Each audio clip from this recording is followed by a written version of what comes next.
since our voyage of love began. Your touch has thrilled me like the rush of the wind, and your arms have held me safe from a rolling sea. Welcome back, folks, to another episode of Rock the Boat with Lisa Rock. Hey, listen, if you like what you see here today, don't be afraid to go to the old Google box. That's what I say because I'm old. YouTube, 216 Creator Studios. Make sure you like, share, subscribe. Ding that bell for the future notifications. We do appreciate the support. Lisa Rock, how are you doing? You know, it's the middle of summer, right? The summer's been brutal. It's been hot. It has, but not today. So that'll give away the day of the week that we're recording, won't it? True. Because it's not 105 right now. I just got back, took the family to see my other family in Ohio. So I got to see cousins and nice. nephew and friends, dear friends that are family. Went to see my cousins in West Virginia and then kept going. I'm going to say you don't go the path we took. We'd take a different one next time to go to Colonial Williamsburg. It was down a mountain. Not a lot of guardrails on said mountain, a lot of hairpin, turns. But it was daylight, so it was fine. But it was 68 miles of that path. Yeah, that's nerve-wracking. It's okay. I'm not going to do it again, but it was pretty. Does it have a name like Devil's Corner? It probably does. You know? And I'm just saying, don't ever go that direction. But once we got to Colonial Williamsburg, it was incredible. I'd never done that trip. It was absolutely incredible. I'm not a commercial for them, but I am for the pace. And that to me is what summer's my life, as all of ours are so scheduled. And so this was completely unscheduled. They're very chill. Oh, we're going to walk through this town that has 88 original houses, right, from the colonial days. Yeah. But then we went to Yorktown, which is it's driving through the national park with the placards. Yeah. So just fun, of course, Southern food. So I did not lose weight on said trip. Absolute sweet tea to me is the milk of the South. Yeah. You're living life. Living life. Sweet tea, the swimming pool. So the family, I mean, we just relaxed, and I would recommend, and I get points all year long with the hotels. So my trip was basically free. Awesome. So that's, except for the food, and my 16-year-old who we split a meal, and my 16-year-old gets his own plus our leftovers, because that's how it is right now. So, and I'll be working till I'm dead because, because of the amount he can eat. Just to feed, right? Feed. And you're laughing, Nico, because you're probably still in that phase of your life. It's true. Yeah. It is. You can still eat the house. So I feed Nico. We make homemade pizzas, and he's 3 doors down. Oh, I love. I didn't realize you were that physically close. He goes to son to me. And so we every night usually it's like, hey, come get some. I mean, Nico, right? It's usually a whole or a half a chicken, 2 whole pizzas. That's just the appetizer. Yeah, we're just giving, right? We listen, in our household, if we're not feeding you, we don't like you. We were talking about that with my cousins. It's like, here you, you're not hungry. Well, but they still put out a spread. You can have did you eat? Did you get a plate? You need a plate. Get a plate. Right. I'm like, and then good. 5 minutes later, I'm like, but can I not? You're just walking around with a plate. Yeah. And there's homemade, whatever it is, right? And everybody, it's fine. And by the end of it, we're like, oh, we did eat everything that was here. Thank you for all 7 platters of whatever amazing food that I have a cousin, real quick story before we move on, but I have a cousin that when we do family parties or barbecues, he walks around with a plate with a little bit of food on it. You never see him eat it, but he walks around with it because everybody's always trying to put stuff on his plate. He's like, no, I got to finish this first. Oh, that's and then great. Next, everybody's cleaning up, getting ready for coffee and dessert and stuff. That's when he actually eats something and gets rid of it, because nobody force feeds them. Yeah, right. I got Otherwise, you have the meat sweats. You're dying. It's you're not kidding. And then when you have 2 aunts that have the potato salads, how do you judge which one's better when they're both looking at you? It puts you in the catch-22. Well, and where I'm from in Ohio, in Warren, my nephew, it was also my nephew's 30th birthday. So to get to be there for something special like that. Yeah. So what do we need? We don't need things, right? We got him his favorite. We got this banana. It was a trifle. It was actually a trifle, banana cream trifle, because he doesn't like nuts in the banana stuff. So we found a trifle.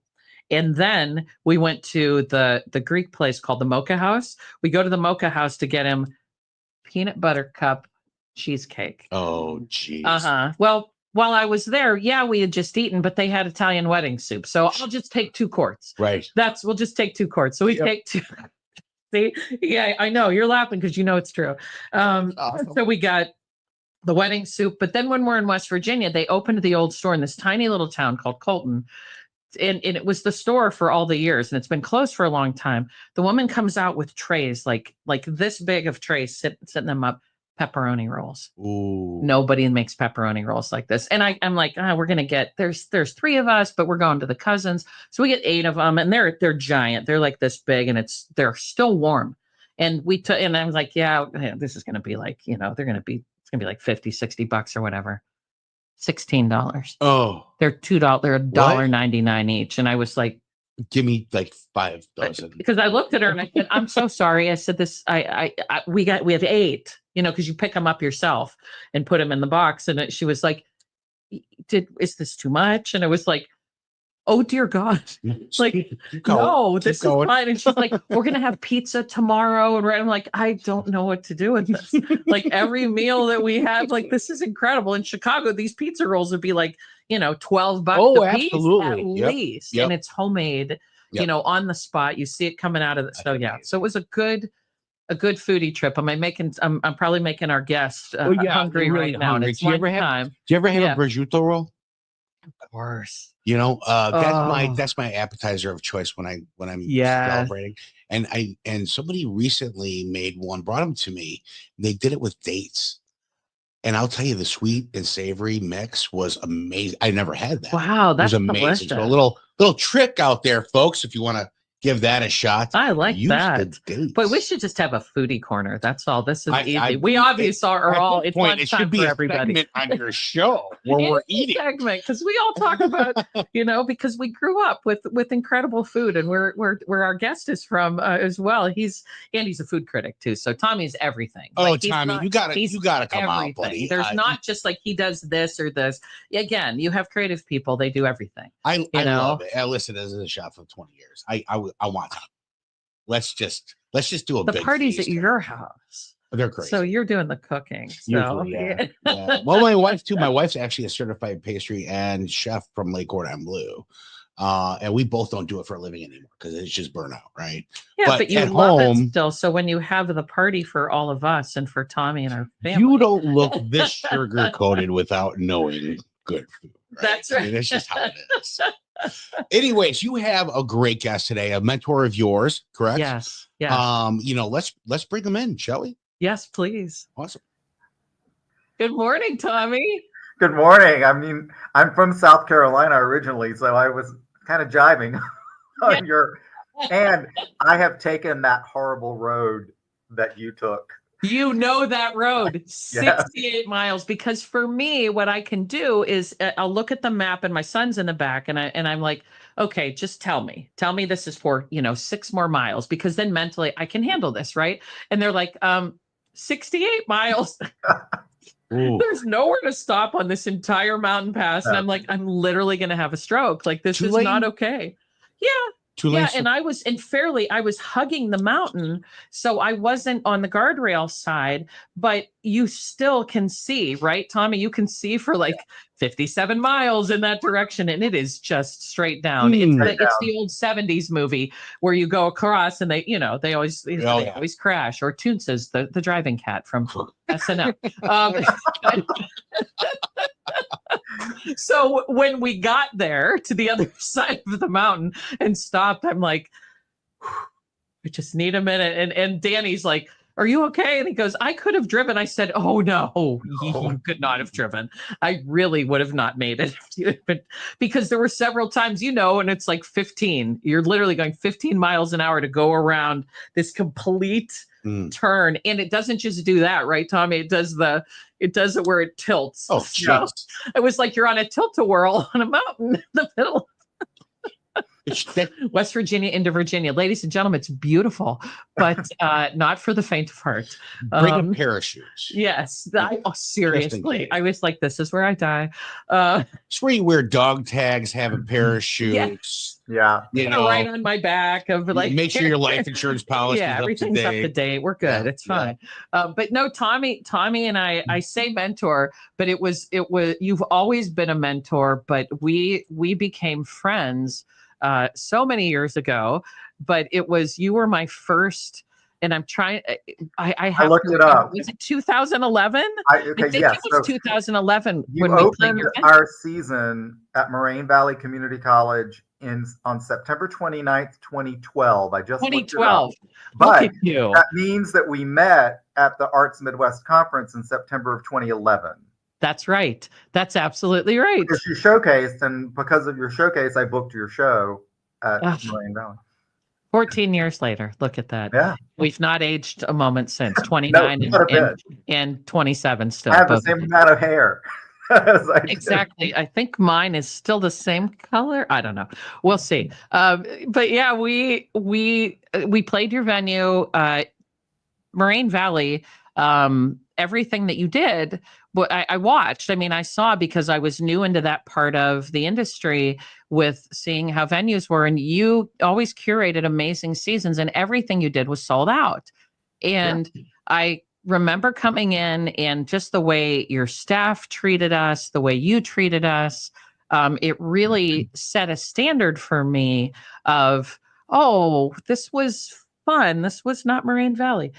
So that those things happened where you're watching someone when you go somewhere else. And I learned, because I adjusted. I'd love to go back. I can look at it in my own notes of my rider, but I think it's been very similar to what it was. I've not really changed much, what I've asked for in that. But you, like many venues, because we don't ask for a lot, you go above and beyond because of that. And I feel like that's always been, I don't know, I think Jarvis taught me that, but you did as well with that, just how you treated us, because it's like, don't ask for a lot and they're going to bend over backwards to, you don't need all this, but here's some creature comforts for you anyways. Here's this amazing green room with this wonderful catered food. And I think your venue, because you were the first, your staff ate with us. We ate in that big green room together. Yeah. And I thought that was the coolest thing, because we're getting to know everybody, and you were there with us too. Yeah. And I think it's really two things. One, I used to tour in theater as well. So I've been the person in a green room. But also, I always feel like at Moraine, when I was there for 14 years, and now I'm at Elgin Community College. I've been here for 3.5 years. But I feel like when you run a venue, it's like your house, and you're inviting an artist to come into your home to be with you. So you want the artist to feel like they're a guest in your house. You want them to enjoy their experience, because, and as an artist, if you have a bad experience backstage or in the load-in, it's going to translate onto the stage somehow. No matter how professional you are, there's something intangible that will change if you're not in a good space. It's so true. And I feel like a lot of people don't understand that sometimes. And I don't feel like that's not old school. That's just good manners, right? It really is just good manners of, you've welcomed somebody into your house.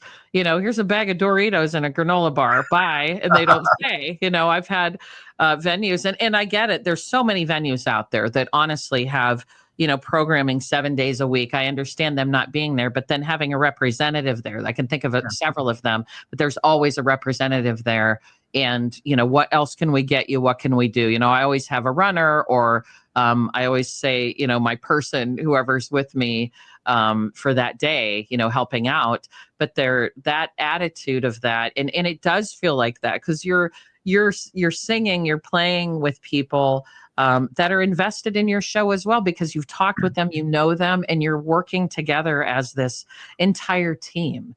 The way it is here at the studio, where I'm at right now, it's like everybody just has that, they're all invested in everything that everyone does here. It's one of those feelings. But I always say you need to be the one teaching. There's people, you're not allowed to leave, Tommy. You're not allowed to leave the industry because Well, of all the positive. Well, because you do. And I know, and I always say this, I'm always honest about it. We all have bad days. We all have parts of the industry that are difficult for us. you But think? when you're that right, but you're that light. You're one of those lights. You're one of those people that when people want to hear something, they do come to you. They trust you. They know what you have to offer, which takes me to my next part of it. Oh, first, I always have to thank our sponsors, Lynn and Doug Steffen at One Stop Shop, 4301 South Lake Park Avenue in Chicago.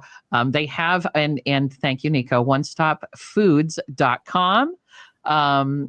Which you have on the screen. Look at that, onestopfoods.com. Their number there is 773-624-4444. And Lynn and Doug Steffen are dear friends, wonderful supporters of the arts, and we thank them for sponsoring Rock the Boat. So that's amazing. So Tommy, we not just know each other through this part of it, so we perform together as well. So you have also, you're working on a book. So when we were talking about what do we want to talk about, I'm like, we don't ever have a conversation, you and I, of even when I'm calling and we have to do business for a minute, it's like, well, I've got another half hour at least so we can chat. And we're both really good. Listen, I have 15 minutes before my next meeting or something so that we can talk. It's always the highlight when we get to talk and be together, because it's never enough. It's just never enough. No, it's not. Tommy and I are going to grow old together. We've already had this conversation. We have a group of us that we all say we're going to end up living together because, we have a group of women that we're always like, we're going to live in. I said, plus Tommy, because Tommy. Thanks. Plus Tommy. Whichever one of us wins that lottery first is going to buy that big old house somewhere. Right. Well, that's the joke too, right? It's like whoever has the most money at the end, that's who we live with. That's how it works. Or we pool it all together and find that house, that we all will live in together. Our dream, of course, is the big house with the kitchen, and then we have our small houses all off. We were just looking at that. We were just talking about that with my nephew, saying we can get those tiny homes. You can get one of those prefab tiny homes. I'm not kidding. Go look it up on Home Depot, $10,000. Yeah. I had no idea. It's adorable too. It's absolutely adorable. I could kick the door in with 1 foot, but it's adorable.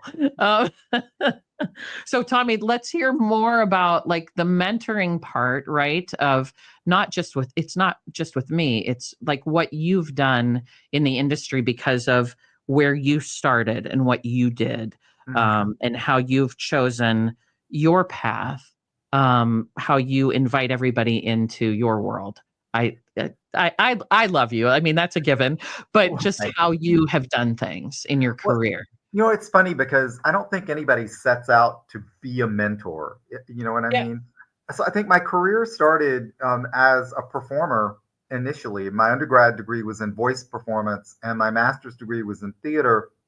And my first big gig, I had some summer stock gigs during college, but my first gig out of college was actually joining 2 friends who already had a children's theater company, and they wanted to expand into like another theater company that did non-children's theater. They really wanted to focus on Shakespeare, and my master's degree was focused on Shakespeare. That was my area of specialty. So I went and joined them, and we founded this theater company. And I directed Shakespeare for years at an outdoor festival environment. So my early career was all directing, acting, stage managing. I was a stage manager for a long time as well.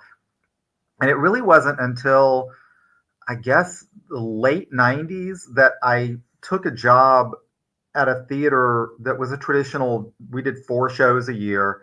And I directed 2 of them, and I jobbed out the other 2. Okay. But in between all the shows, they had developed this pattern of booking shows, like presenting. I had no frigging clue what presenting was because I came from a producing theater background. But in my job interview, I totally lied. I remember they're saying, no, I said, oh, presenting. Yeah, I've got that. It's so easy. I know all about it. And, then I like went home and went, I got nothing. So I kind of like jumped in the deep end. I remember that first year I had that job. It was in New Hampshire. So I was on the East Coast, and the first conference that I went to was a performing arts exchange conference, which was the Southern Conference. PAE. PAE. Yeah. So I went to a PAE that happened to be in, I guess maybe it was in Baltimore. And wow. That was my first time going to one of these booking conferences, and I had no clue what I was doing. Oh, how do I do this? And I have to pick acts and. But what happened is that people took me under their wing as mentors, not officially, but they were. It was Larry Cosson, Liz Silverstein, Jerry Ross, Tony Klein, all names that Lisa knows. That are unfortunately one of them's unfortunately no longer with us, and another one is retired, but the others are still in the industry. Yeah. Giants in our industry, absolute giants in our industry. But they took me in and basically said, okay, we get it. You don't know what you're doing. Let's explain it. And what I love about people like that, and they're like you, is yes, they're selling stuff. They have artists that they're representing, but none of them were ever hard sell. And in fact, one of them I was friends with for 7 years before I booked an artist from their roster. But it didn't impact the friendship. We were friends and we became better friends.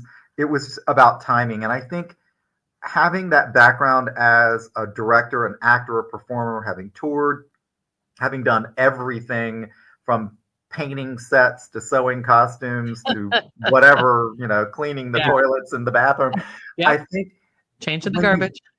Hello. When you've done it all like that, you're poised to be able to give people advice on a lot of different levels, I think, without even realizing you become an expert. You don't know that until you're in it, right? You don't know that I do have all of this knowledge. I do have something to say to people to help them get through this. And those people that took you under their wing, knowing them, that's of course they did that. Of course they did. And of course that's the relationship, because that's who they are. And that's who you are as well. You're willing to learn. You're willing to expand your mind and say, I don't know what to do with this. And, I'd love your advice. And I say that a lot. A little lie, right? A little bit of a moment. I got this, but I ultimately did, but that was tough. That was tough. Yeah. It is this part of the industry. I had to, after your venue, that helped get us on the map to some other venues. Someone booked us at a giant venue that next year. And it was like twice your size. We sold it out. But because of that, one of the tour companies saw us. Allied Concert Services, which I'm proud to have toured with them. They booked 25 shows for us that next season in 13-14, and that put us on the map as well. So I look back, you show your website, you show your roster, you show your tour dates, and are trying to make it look bigger than it actually is. I mean, I did only have, 3 shows that season, but then the next season we have 25. So then when someone sees that, it's almost legitimizing you, even if they hadn't heard us. Again, we had video, so we had that in front of us, but it's Melissa Giattino always says that you fake it till you make it, right? Like you have that moment of, because as performers, and that's your background too, that you're like, absolutely, I know how to book a show. Absolutely. We have a big tour. Sure. I've toured. Yeah. I'm tour ready. And I'm like, oh my gosh, how do I get a van? How do I rent a van? How much is a van? How do I do this? How many people do I need to get the equipment? Yeah, what's so funny is that like one of the things in the back of my head that kind of fed that for me is that the children's theater company that I worked with did kind of like those fairy tale theater things. And I cannot tell you how many times we would have like teachers come up after a show saying, oh, that was so fabulous. Next year, do you have a Little Red Riding Hood? And then the artistic director of the company would say, yeah, yeah. And then we would close the door and go, oh God, we have to write Little Red Riding Hood now because we booked it. Oh yeah, absolutely. Oh, I again, always, right? Yeah. Always. I had that. I was talking to somebody yesterday, and they said, "Do you have this particular?" Yes, we do. Yes, of course we have that song. You know, I'm doing Sure. just a little, not a benefit. Yeah. Oh yeah, I guess it is a benefit, a fundraiser for someone in the city, and it's just you know these songs are. Yes, I do. Yes, I do. Yes, my Well, artists know those. It's always, of will. course we do. The answer is always, that's what we're taught as an artist. You know, you say yes and then you go rehearse it. You say yes and then you find the piece. You say yes and then you go write Little Red Riding Hood. So, There you go. so you did that, and then you went from Moraine Valley to Elgin. But in between all of this, you've also been not just, curating amazing seasons that you do, performing that you do, writing your own cabarets, always collaborative in, the shows you and I have done together. Like, you just incredible ideas. That again, that same collaborative feeling as an artist that I just always want to work with you because that's just who you are, having that. But you also have that you were a food critic as well. Yeah, and that's a weird random thing that happened because I moved here in 2008. I moved from New Hampshire to the Chicago area to take that job at Moraine Valley. I didn't know anybody in the Midwest. I had one friend who lived in Evanston who helped me find an apartment before I moved here. So I moved here knowing nobody. And, of course, that meant that I had to just learn where I was and what to do and where the things were. And I love Chicago. I've been here for almost 18 years now, and I consider it my home because I've lived here longer than I actually even lived in my hometown, Yeah. But when I first moved here, I had moved from New England, and no offense to New England, I loved it, but the food there is good, but the restaurant scene, at least where I was not all that spectacular at that time. It's great now, not then. And so I fell in love with the food in Chicago and in the suburbs of Chicago. Yeah. And as I started making friends, I would say, like, hey, let's go out. And most of them would say, oh, no, that's too expensive. Or no. So finally, I just said, well, forget this. I'm just going to do it by myself because I live alone anyway. And I'm just going to explore on my own. And so I started going out and I decided to start writing about it. So I created my social media handles are all Table for One, Please. And that's like table with the number 4 and the number 1, like table 41, please. I love that. And my website is actually tableforoneplease.com, all spelled out. But I started writing about solo dining. And because of that, I met this wonderful woman named Teresa Carter Goodrich, who had a website called The Local Tourist and now has one called Your Chicago Guide as well. And she's an amazing human that you should probably interview sometime yourself. I'd love to. Who's now written a number of books and is very, very successful as a travel writer and a fiction author. But she read my blog and she called me up and said, hey, I have all these restaurant reviews that I'm asked to do and I don't have enough time to do them all. Would you be interested in reviewing restaurants for me? And I'm like, well, I've never done it, but sure. Yes. So I did, and I started. Yes. Why not? So I started writing restaurant reviews for her and for my own blog, and posting pictures of food, as you know, and it became kind of a second lifestyle for me, or a big lifestyle. And in the middle of it all, I realized I was writing about wine pairings with food, and I wanted to know more about wine. So I started studying wine with the Wine and Spirit Education Trust out of London. There's a school in Chicago that is one of their providers.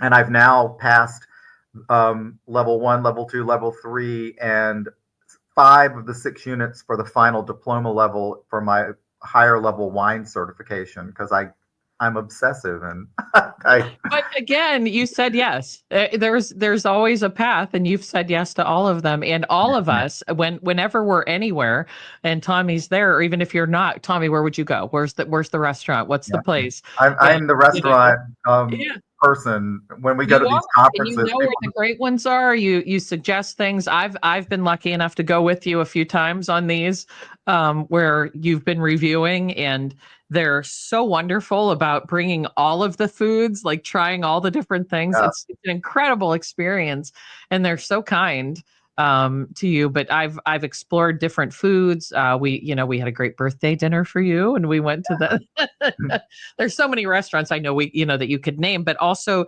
you took that path and then end up with going through the wine certification. Yeah. You've now taken that for the one, for you're going on now to a book that you had an idea for a book based on the solo dining. And now it's not out yet. I know that. I know you're still writing, but you've got a big, you've made major strides. You've got deadlines and that kind of thing, right? Yeah, So, I'm very lucky because I have a publisher who is interested in this book, and I have editors working with me. So it's a really it's a different process than just sitting alone and writing by yourself and then hoping you can find somebody.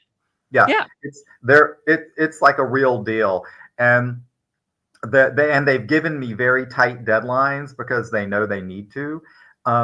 So what's interesting about it is that when I initially talked to the publisher, we had this long conversation because the whole concept of single dining, it's interesting, but it's not a whole book. It's a very niche kind of thing.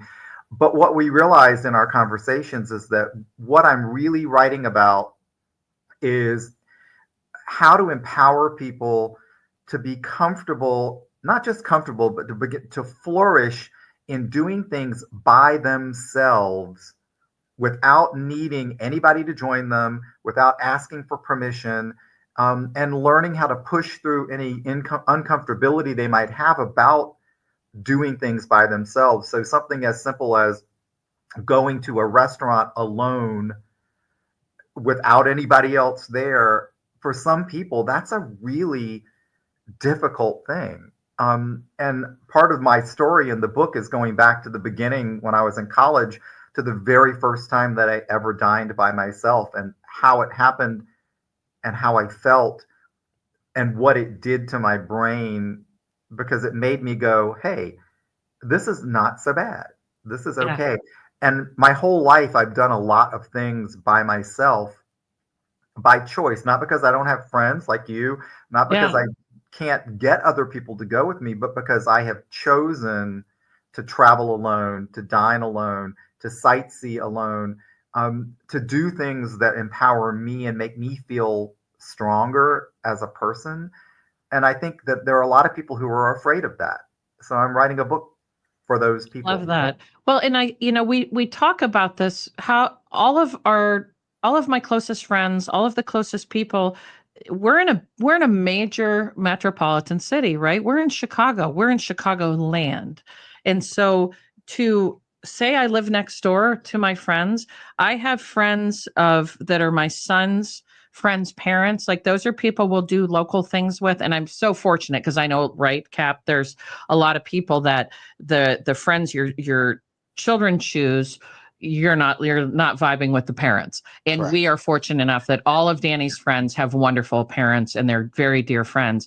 But the majority of my friends outside of the school, they're in other places. They're an hour away. They're 45 minutes. They're a half hour, whatever it is.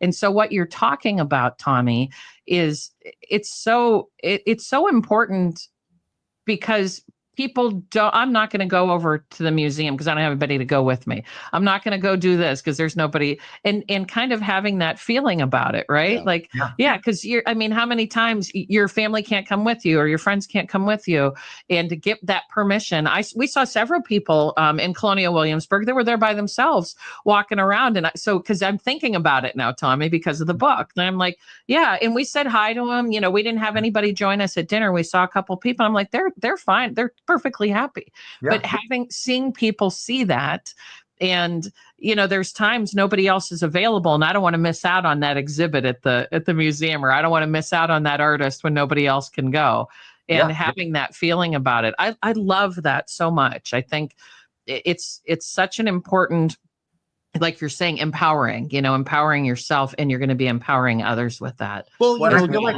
you do miss out on some potential things. I tell a quick story. Yeah. I went to college in Florida.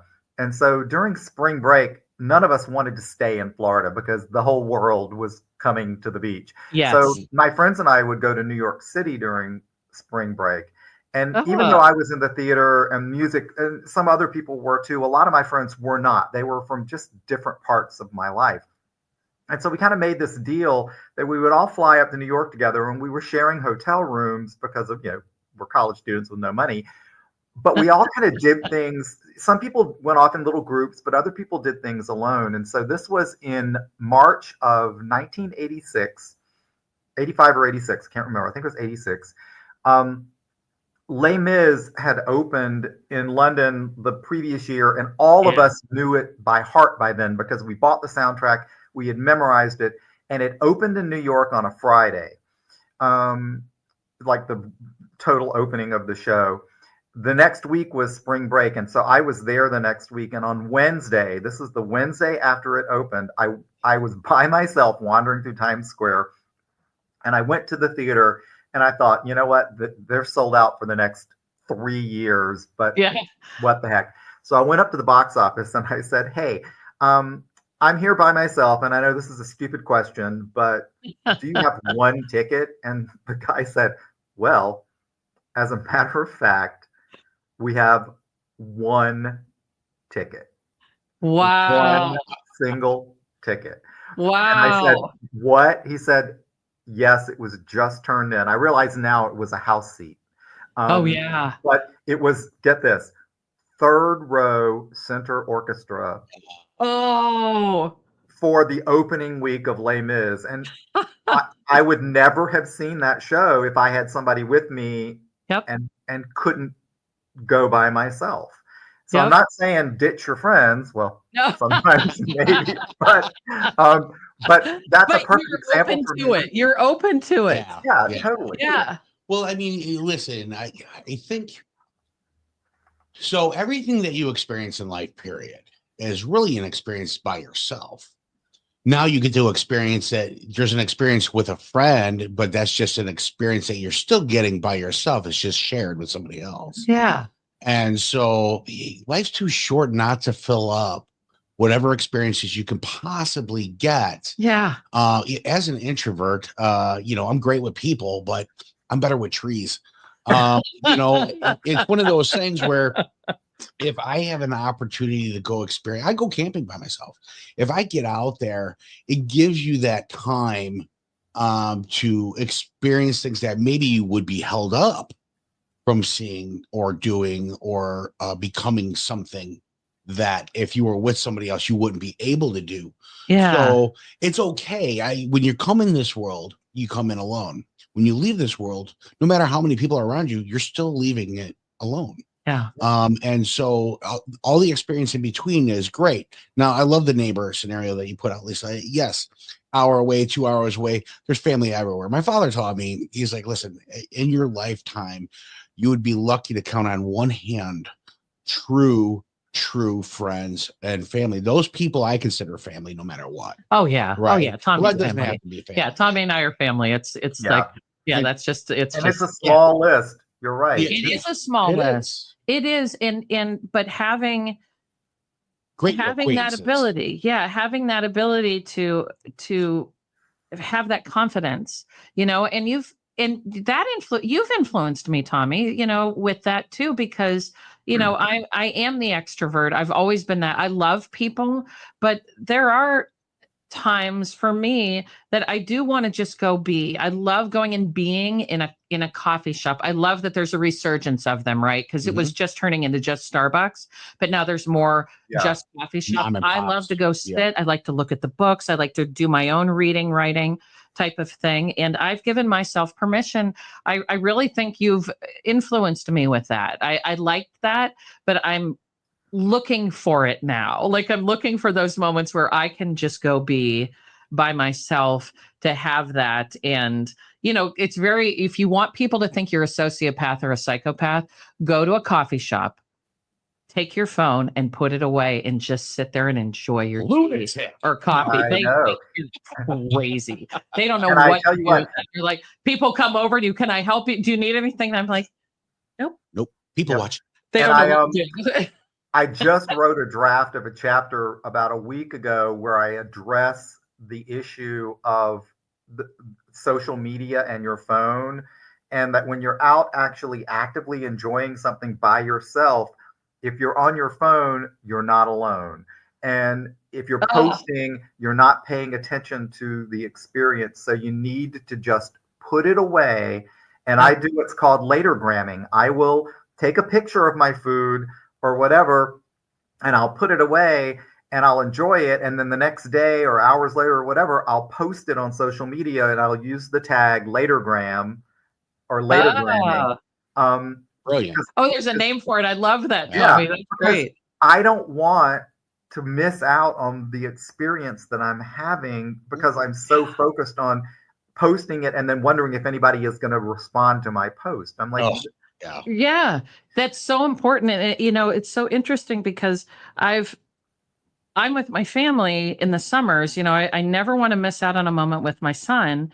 And so I take pictures of us, but I don't generally post anything until much later. And they call it the photo dump because I'm in that moment. But it's also a thing for privacy when I'm on tour. Now, at Christmas, because I'm back to back, I will post that night, but I don't want people to know I'm gone. I want my family safe, and someone not knowing I'm out of town kind of scenario. So I post at different times but I always try to not have anything consistent other than I have content because I have to do that for the business part of it. But I'm really trying to enjoy what I'm doing. I love enjoying that I'm on stage. I have like certain things I do. I've got it down pat. I take the selfie with everybody backstage. I do a picture of the venue. I take a few like key things that are cool to me, whatever it is. And then I'm done. And I don't look at my social media. I'm not somebody that's on very often. And that's a very real thing that you're right. You're not alone if you're sitting. And I think about that. I'm in a hotel room and I'm like, get off the phone and go downstairs and work out. Get off the phone, go down and swim. Go take a walk. What is in this nearby place where I'm staying at a hotel or where we're at? And, don't turn on the television. Let's go. TV is for, midnight when we're back in the room. Like it's midnight. My son always likes something to listen to when he's falling asleep. That's fine. Yeah, there's a time for it. But taking that so it's not your time's not spent doing that. I mean, that's so important. Oh, Tommy, I'm like, you're saying all the things that I think are so important because we're talking about how much time is being taken up by social media. Well, but you're both brilliant, right? You're both extremely talented and have creative minds.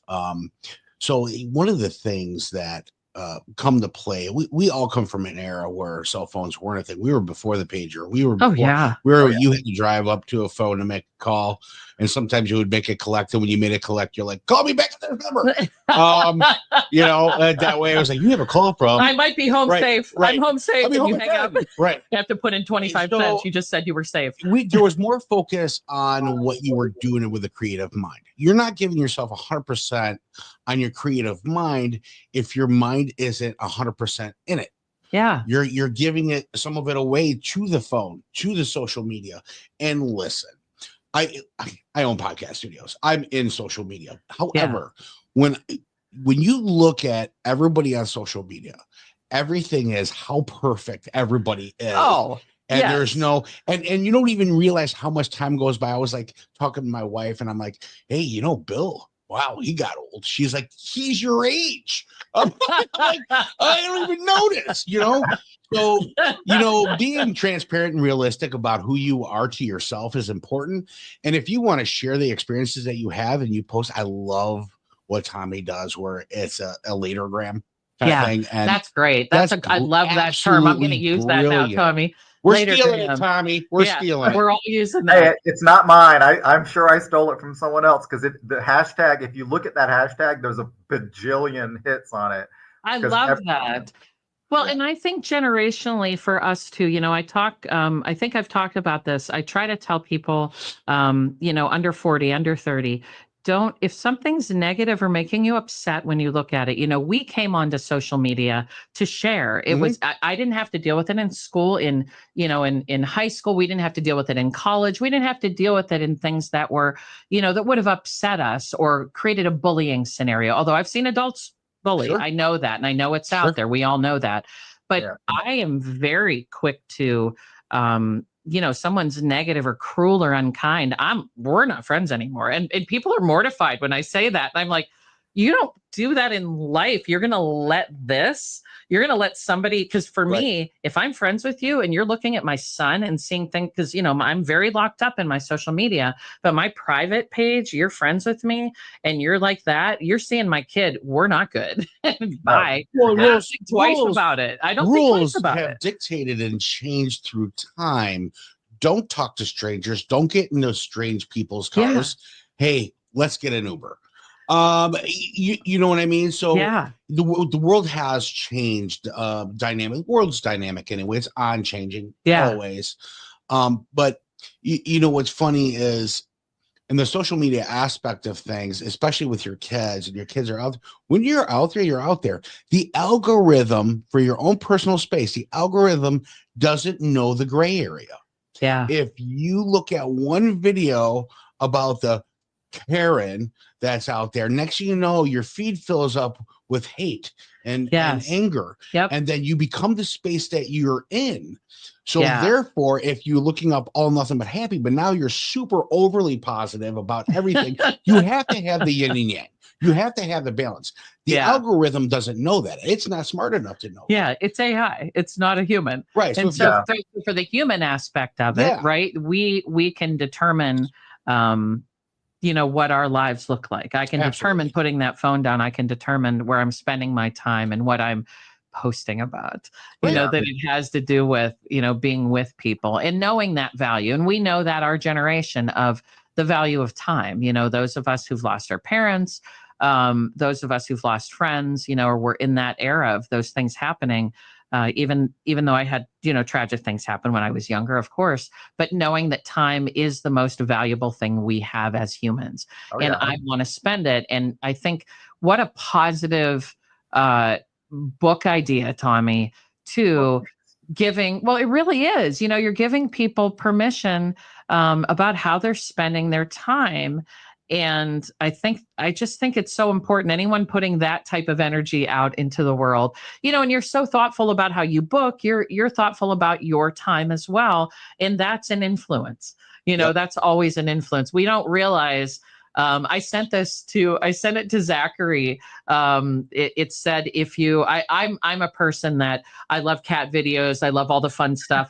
I'm of the age that I watch TikTok on Instagram, right? Mm-hmm. But all of my friends, anyone listening will know that I will send Instagram things and share them, with everybody. Yeah. And there was one that was sent that said, if you could light up the world with all of the people who've thought something positive about you or think about you, or you've influenced them, how it would, what it would light up a stadium or light up. Wow. And I remember Zachary saying how overwhelming, how absolutely overwhelming. And I thought, it would be. Yeah. It would be very overwhelming, but also how cool. You don't realize how much you matter to people because we don't always tell each other. No, that we don't even tell ourselves. We don't how much you matter. Yeah, you're talking about communicating with other people, and we don't say, I love myself. The oxygen mask has to go on you first, right? That's great. Put that. There's a chapter, Tommy. The oxygen mask goes on you first. I would love.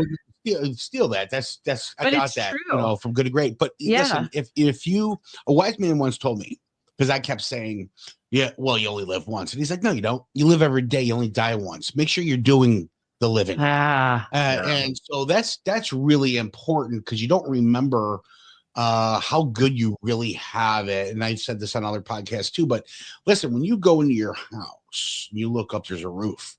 When you turn on that lever on your faucet, water comes out of it. Your absolute worst day is somebody's best day. Yep. Yeah. If you're living life and you have those things, you are 100% winning the game. Yeah. And so now focus on the living part.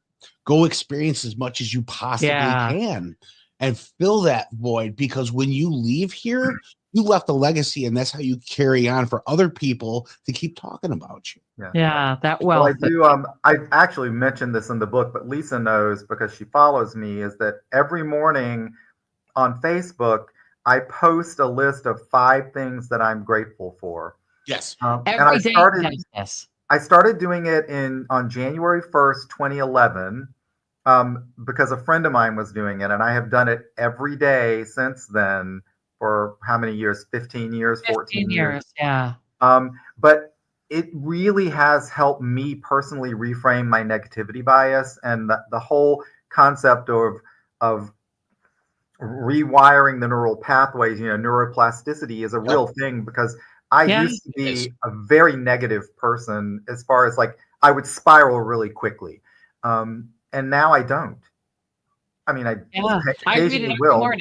Yeah, that's one of the social media, because you pop up first, because I've always read it. You pop up first, and I try every day to make sure I love that, because I do. And if I'm having a day, I always like my thing that I try to do for positivity when I wake up, not turn on the television, I try to do something for someone else first. For myself, I make my tea.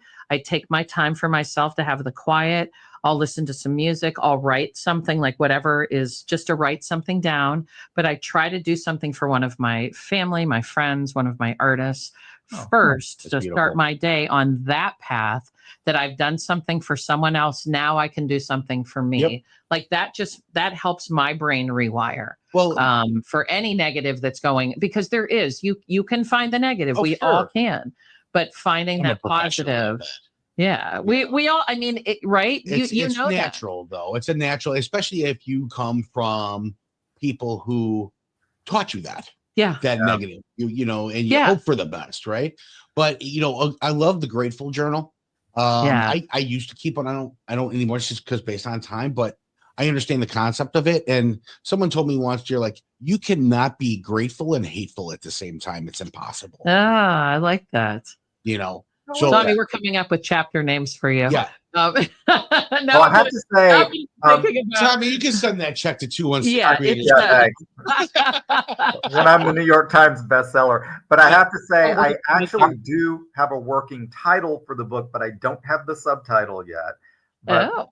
But the working title is, don't laugh, Eating Adverbs. And people are like, what? Quick, I'll tell you the backstory. In 2011, I was starting my blog, and I got really irritated after a series of experiences at some restaurants. And I wrote this blog called Eating Adverbs about how much I hated to hear the words just and only when I went up and said, I'd like a table for one. And the host would say, just one? Only one? But with that attitude. And just and only in that context are adverbs. And so I got into my grammar brain. And I wrote this blog post. I shared it with the publisher when we were talking about me writing a book. And he said, stop. That's your book title, because it's really interesting and nobody is going to get it until they read it. Until they look at the subtitle, but it's going to make them stop and say, what is that?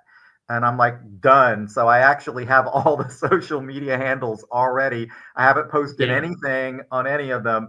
But on every possible social media channel out there, if you look, you're going to find @Eating Adverbs exists with one post for all of them saying, hey, upcoming book. But that's all it says. So not after today, it won't be one. Subtitle. There'll be more now. Not just one. But but one of the things, not only just one. Not only just one. But one of the first things I'm going to be doing after I do my soft announce in the next couple of weeks is starting to reach out to like potential super fans and beta readers and engage people in helping me come up with the subtitle of the book. Because I like that. I have ideas, but I really want to get some feedback from the field of, okay, given the subject, what do you think? I love that. And again, collaborative, right? Yeah. It makes it collaborative. I love it. I love that. That's perfect. But it's funny because, if you've ever written anything, they always tell you, okay, cut all the adjectives out, get rid of all the adverbs. Yes. And I'm like, no, it's not going to happen. Because the whole book, because it's called that, every chapter is an adverb. It's titled with a single adverb, and the subject of every chapter dives into what that adverb means in relation to the concept of the book. So That is so brilliant. Oh, it's gonna be, yeah. And Kind when of a walkie you're done, book. because I could have you on because we're such dear friends. I could have you on every week. But we'll have you back. I have to give others a chance. But we'll That's have all you right. back on. We'll have you back on when Yeah. we're talking about the book, and we'll post that in on the YouTube. We'll post it. Now people know Eating Adverbs to look for that. Absolutely. Yeah, and we'll announce it as well because I want to make sure that people are seeing. It's just a great title. Thank you. You know Yeah, something and my that- pre-sale campaign will start in October. The Oh, book should be fantastic. Oh, published good. in You know March that. or Yeah. April, but I'm going to do a pre-sale campaign in October and November. So yeah. Gilmore Girls season for those of us who are Gilmore Girls fans. Iconic Taylor quotes. I'm trying to think of an iconic Taylor quotes. Never be so kind, you forget to be clever. Nice. That's one of her Man, there's lyrics. a Never bunch of be so shirts waiting to kind, happen here. forget to be clever. Never Tons be of so shirts and clever, buttons. you forget to be kind. That's one of her lyrics. So I always want to say one of her lyrics every week because that's one that's running through my head. Yeah, that was one going through my head. Yes, because you're not just clever, Tommy, you're kind, and you have both of those. Well, and it matters. I'm proud of the people that you say somebody by the people you're surrounded with and Absolutely. who are your dearest friends. And if it was just Tommy, I'd count myself, wealthy to say that's my friend. I would too. That's my family.